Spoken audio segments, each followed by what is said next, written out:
what we're going through is something that I don't want to see any other place going through. Highways have turned into streams and homes full of water as flooding continues to worsen in Peguis First Nation, Manitoba. It's an unprecedented situation in the community as water from the Fisher River continues to flow beyond its banks. More than 1,000 people have been forced out of their homes due to the rising water. I don't see people getting back into their homes for at least a month or two, maybe longer, because there's a lot of homes that are just going to be totally destroyed. Peguis First Nation resident Gary Spence's home is in the flood zone. Ever since the water started rising, he has only been able to get to his home with his quad. He's worried he will be forced to evacuate. You can't predict Mother Nature. Like, it snowed lots, and I believe the water is still going to rise. It's going down a bit, but it's still going to come up. 1,400 residents of Peguis First Nation have been evacuated as of Wednesday after a weekend storm and ice jams caused the nearby Fisher River to swell. Chief Glenn HUDSON is watching the forecast closely. I guess depending on the thaw and depending on the weather, there's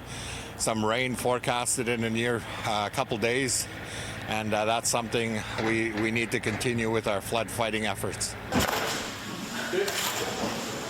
In a massive warehouse on the north side of the community, dozens of residents are helping put sandbags together day in and day out. Jace Garson is one of them.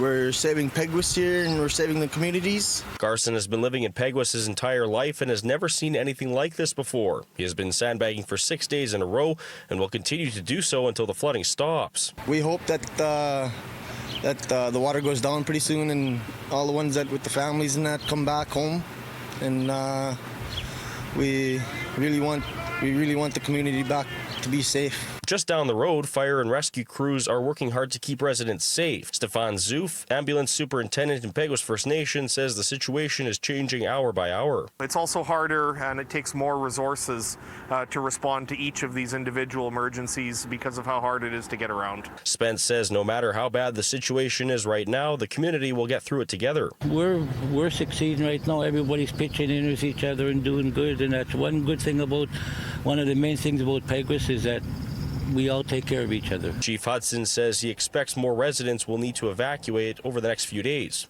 In Winnipeg, Alex Karpa, City News.